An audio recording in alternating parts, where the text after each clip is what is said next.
Assalamualaikum warahmatullahi wabarakatuh. Alhamdulillahirabbil alamin. Shalatu wassalamu ala asyrofil anbiya'i wal mursalin sayyidina wa maulana Muhammad wa ala alihi washabbihi ajmain. Amma ba'd. Sebelumnya saya ucapkan jalanallahu wa iyyakum minal aidin wal faizin. Mohon maaf lahir dan batin kepada semua siswa-siswa SMP Al-Mahadul Islami. Selamat bagi kalian yang sudah naik kelas dari kelas 8 menuju ke kelas 9. Semoga di kelas 9 nanti kalian dapat belajar dengan lebih enjoy, lebih enak, sehingga dapat memperoleh ilmu yang bermanfaat. Amin. Oke, langsung saja ya. Di kelas 9 ini materi yang pertama khususnya untuk mata pelajaran IPA, itu mengenai sistem reproduksi pada manusia. Ya. Seperti halnya yang sudah kalian idam-idamkan di kelas sebelumnya, ya. Saya kira kamu semua sudah sangat berharap bahwasanya akan mempelajari bab ini, yaitu tentang sistem reproduksi manusia. Sistem reproduksi manusia itu seperti apa? Ya, namanya aja sistem reproduksi, berarti sistem organ tubuh yang ada di manusia yang berfungsi untuk melahirkan keturunan-keturunan manusia, ya, untuk melangsungkan keberlanjutan jenisnya.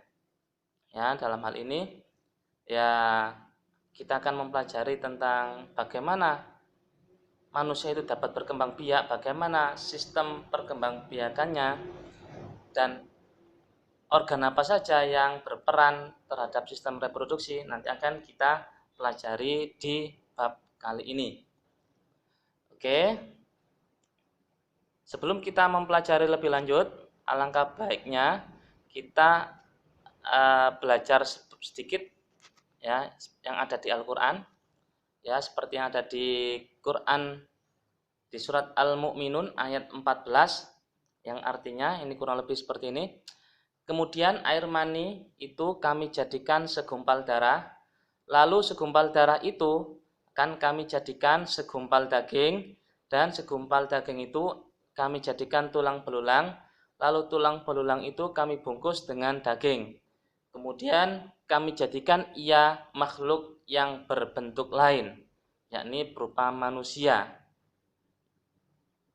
Maka maha sucilah Allah pencipta yang paling baik. 1400 tahun yang lalu ya, itu sudah dijelaskan oleh Allah bahwasanya manusia itu berasal dari tetes air mani ya. Kemudian terjadi pembuahan, istilahnya kalau dalam IPA itu kemudian nanti akan berubah bentuk jadi segumpal darah. Kemudian dari segumpal darah itu akan berubah menjadi segumpal daging. Kemudian dagingnya itu nanti akan dijadikan segumpal tulang belulang. Kemudian tulangnya itu dibungkus dengan daging lagi. Nah, hal ini kan tentunya sudah sangat ilmiah sekali. Ini diterangkan 1400 tahun yang lalu dan sekarang sudah dibuktikan oleh ilmu modern dan ternyata itu semuanya betul. Dan ayat-ayat tentang kejadian manusia ini tidak hanya satu saja, ada beberapa ayat yang lain, mungkin nanti kamu bisa mencarinya di Al-Quran. Itu ada beberapa ayat yang menjelaskan tentang penciptaan manusia seperti ini kurang lebih ya. Tapi redaksinya kurang lebih agak berbeda, tapi intinya sama. Jadi seperti itu. Nah, ini nanti yang akan kita pelajari di bab sistem reproduksi pada manusia. Oke, lanjut. Oke, untuk kompetensi dasarnya ya, untuk 3.1 yaitu menghubungkan sistem reproduksi pada manusia dan gangguan pada sistem reproduksi dengan penerapan pola hidup yang menunjang kesehatan reproduksi. Ya. Jadi kita akan mempelajari tentang sistem-sistem organ reproduksi yang ada pada manusia dan gangguan pada sistem reproduksi atau penyakitnya itu apa saja. Ya, terus bagaimana cara menjaga kesehatan sistem reproduksi kita. Terus yang 4.1 menyajikan hasil penelusuran informasi dari berbagai sumber terkait kesehatan dan upaya pencegahan gangguan pada organ reproduksi. Oke. Terus dari bab ini nanti akan dibagi menjadi beberapa materi. Yang pertama yaitu nanti akan saya jelaskan struktur sistem reproduksi manusia. Yang kedua menjelaskan fungsi organ sistem reproduksi manusia. Yang tiga menjelaskan proses pembelahan sel. Yang keempat menjelaskan berbagai kelainan dan penyakit pada sistem reproduksi. Dan yang kelima akan menghubungkan pola hidup dengan upaya mencegah gangguan sistem reproduksi. Ya. Nanti yang di pertemuan pertama ini itu materi 1 dan 2 akan saya jelaskan ya. Jadi saya jelaskan dalam satu video ini itu menjelaskan struktur sistem reproduksi dan fungsinya ya. Baik itu pada sistem reproduksi pada laki-laki maupun pada perempuan. Oke. Lah, untuk mempelajari materi ini kalian butuh yang namanya sumber belajar. Ya, ini saya sediakan. Kalau kalian yang nggak ada buku IPA atau masih belum punya buku elektronik IPA, kamu bisa mendownloadnya di link ini ya. Ini kamu tulis, nanti kamu cari kemudian kamu download ya. Nanti bentuknya ya seperti buku IPA cetak itu, tapi berupa PDF. Terus yang kedua ada yang namanya handout. Handout ini berupa ringkasan materi tentang sistem reproduksi pada manusia ya. Nanti kalian bisa mendownloadnya dan mempelajarinya. Terus yang ketiga ada LKPD. LKPD itu lembar kerja peserta didik. Nanti kamu download kemudian kamu kerjakan. Ya, nanti kalau ada pertanyaan mengenai hal-hal yang masih belum dipahami bisa tanya ke WA saya. Nanti saya cantumkan nomor HP saya. Oke, sebelum kita mempelajari lebih lanjut, ini saya sediakan peta pikiran ya. Mungkin kalau nggak begitu terlihat, peta pikirannya bisa dibuka di buku IPA kelas 9 halaman 46. Oke. Buku IPA kelas 9 itu seperti ini ya. Oke, halaman 46. Oke, jadi sistem reproduksi pada manusia itu dibagi menjadi 3 macam ya, subbab. Yang pertama sistem reproduksi pada laki-laki. Oke, sistem reproduksi pada laki-laki ini dibagi menjadi 2 macam ya, yaitu alat reproduksi luar dan alat reproduksi yang ada di dalam tubuh manusia. Oke, itu ada apa saja nanti bisa dipelajari. Terus kemudian ada sistem reproduksi pada perempuan. Ya, ini juga sama, alat reproduksi yang ada di luar tubuh atau yang bisa dilihat dari luar tubuh. Dan ada yang sistem alat reproduksi yang ada di dalam tubuh yang nggak bisa dilihat.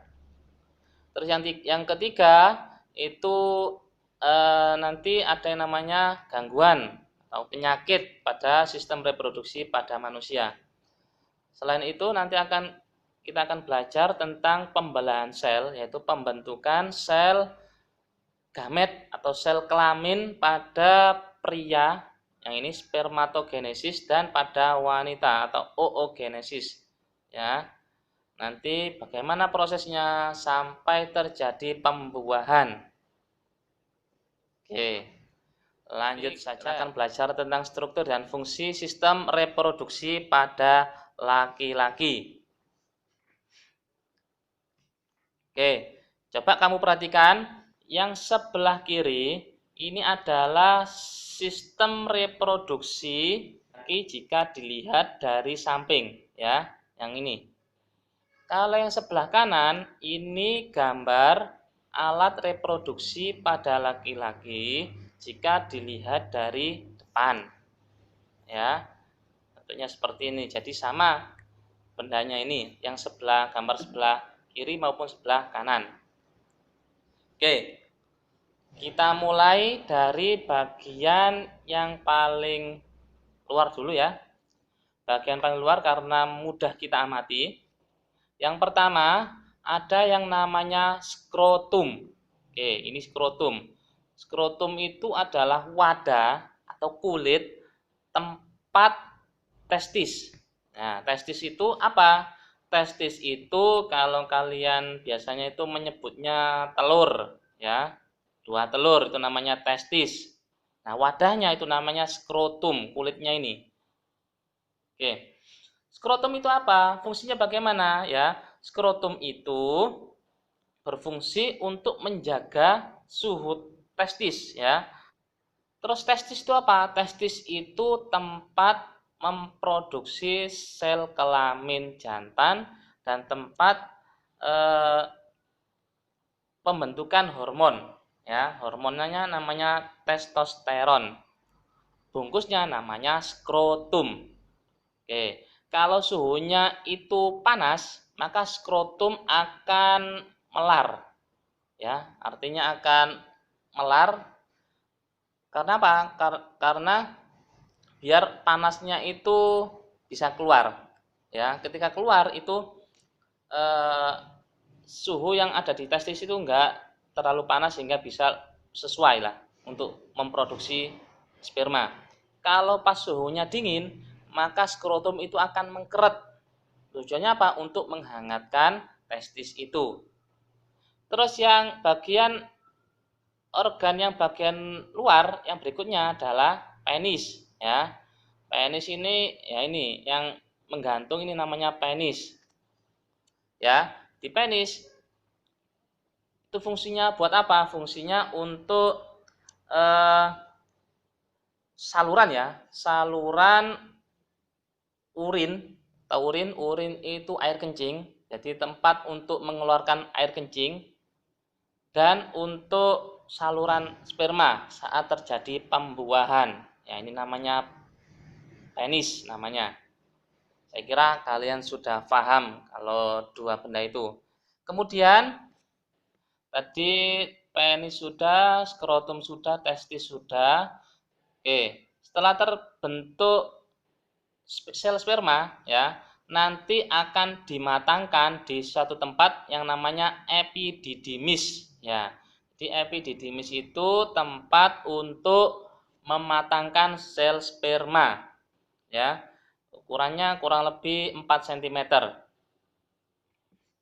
Jadi sebagai tempat penampungan sementara dan untuk pemantangan sekaligus. Kemudian ketika sudah matang dan siap untuk membuahi, maka sel sperma akan dialirkan melewati vas deferens. Vas deferens ini adalah saluran ya, jalur yang menghubungkan antara epididymis menuju ke uretra. Ya, selama perjalanan dari epididymis ya, selama perjalanan di vas deferens menuju uretra, ini sel sperma akan bertemu dengan beberapa kelenjar ya, beberapa kelenjar. Yang pertama ada yang namanya kelenjar vesicula seminalis. Vesicula seminalis itu berfungsi untuk menghasilkan zat-zat yang diperlukan untuk perkembangan sperma ya. Di sini ada kelenjar kemudian bercampur ya, bercampur. Terus kemudian dia akan melewati kelenjar lagi namanya kelenjar prostat di sini. Ya. Di kelenjar prostat. Prostat itu buat apa? Fungsinya untuk menghasilkan cairan yang bersifat sedikit asam ya. Jadi dicampur sama cairan di vesicula seminalis sama di kelenjar prostat nanti akan menghasilkan yang namanya air mani itu. Oke. Di kelenjar prostat ini ada pertigaan yang namanya pertigaan ya. Jadi dia bertemu sama kandung kemih, saluran kandung kemih sama uretra. Jadi di sini bisa jadi saluran yang di sini itu bisa dilewati air kencing keluar. Jadi kandung kemih itu tandonnya air kencing ya sebelum dikeluarkan. Atau bisa juga tempat keluarnya air mani dari sini keluar. Nah, oke. Terus ada juga yang namanya kelenjar berbau netral. Apa itu? Itu kelenjar ini berfungsi untuk menghasilkan cairan yang bersifat basah. Terus gambar yang sebelah kanan ini juga sama ya. Coba kamu perhatikan aja. Pasti sama. Oke, kita lanjut. Kalau nggak ada pertanyaan, kita lanjut ke struktur dan fungsi sistem reproduksi pada perempuan. Ya, ini gambarnya. Ya. Oke. Ini adalah struktur dan fungsi sistem reproduksi pada perempuan. Oke. Ini gambarnya ya. Di perempuan juga sama, ada alat reproduksi pada perempuan yang letaknya di luar atau bisa dilihat langsung, dan ada yang letaknya ada di dalam tubuh yang nggak bisa diamati langsung. Bagian atau alat reproduksi pada perempuan yang bagian luar, yang pertama ada yang namanya vulva. Ya, vulva itu ya yang bentuknya kayak bibir itu loh. Ya, mungkin kamu bisa baca di buku ya, buku pegangan tadi itu ada tulisannya ya. Bentuknya itu kayak bibir. Yaitu sebelah kanan dan sebelah kiri. Terus kedua bibir itu namanya labium ya. Itu namanya vulva dan labium. Jadi itu yang bisa diamati dari luar. Sisanya itu nggak bisa diamati dari luar ya, karena adanya ada di dalam tubuh manusia. Oke, kita bahas dari tempat sel telur dulu ya. Oke, di sini ada yang namanya indung telur. Indung telur itu bahasa IPA-nya ovarium. Ovarium itu apa? Ovarium itu tempat sel telur diproduksi. Jadi ini pabriknya sel telur itu di sini. Ada sebelah kiri dan sebelah kanan ya.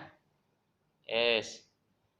Ketika sel telur itu sudah diproduksi, maka nanti ada saluran ya, salurannya itu namanya tuba Fallopi, atau ada yang menyebutnya saluran telur ya.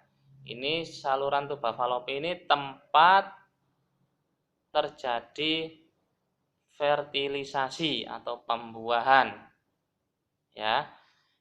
Jadi di sini pabriknya di tuba Fallopi ini tempat pembuahan. Terus di sini ada yang namanya rahim. Rahim ini tempat janin berkembang ya, atau janin itu menempel dan berkembang. Itu rahim namanya. Terus ada yang namanya serviks. Serviks ini apa ya istilahnya? Perbatasan lah ya, perbatasan antara rahim sama vagina. Ini namanya serviks. Mulut rahim. Yes. Terus di sebelahnya ada yang namanya vagina. Nah, vagina itu adalah penghubung antara rahim dan dunia luar. Ya, jadi berupa tempat untuk kopulasi. Kopulasi itu jima ya. Kalau istilahnya itu jima. Seperti itu. Ada pertanyaan?